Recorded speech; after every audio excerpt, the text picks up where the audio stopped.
Le premier duo dont je voulais vous parler, c'est le duo de Rumi et de Shams, Shams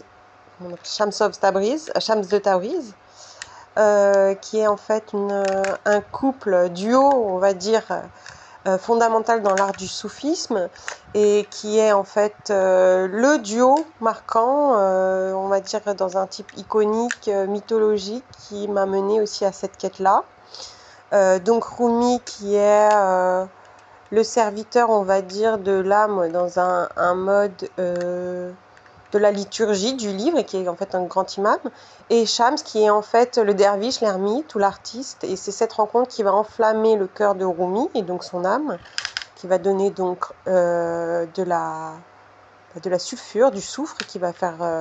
naître les plus beaux poèmes du monde. Et c'est du coup par ce duo-là qu'on peut comprendre que le duo est aussi le gage du sulfureux. Et c'est ce qui vaudra en fait à Shams le fait qu'après cette rencontre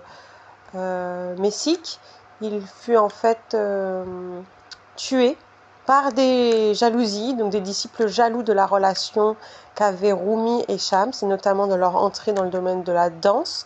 extatique, pour un homme musulman de cette période.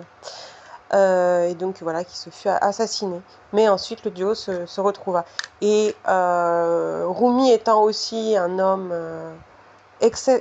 exceptionnellement talentueux face à Shams, il est aussi marié à une âme exceptionnelle, ainsi qu'à des enfants qui le sont aussi dans un palais, et qui vaudra quand même la tristesse du souverain lors de la mort de Shams. Donc on peut se demander que cet homme de tout, de gloire et de foi, mais aussi de matière, parce qu'il avait une vraie belle vie, c'était un homme très connu, à la mort de son compère, fut vraiment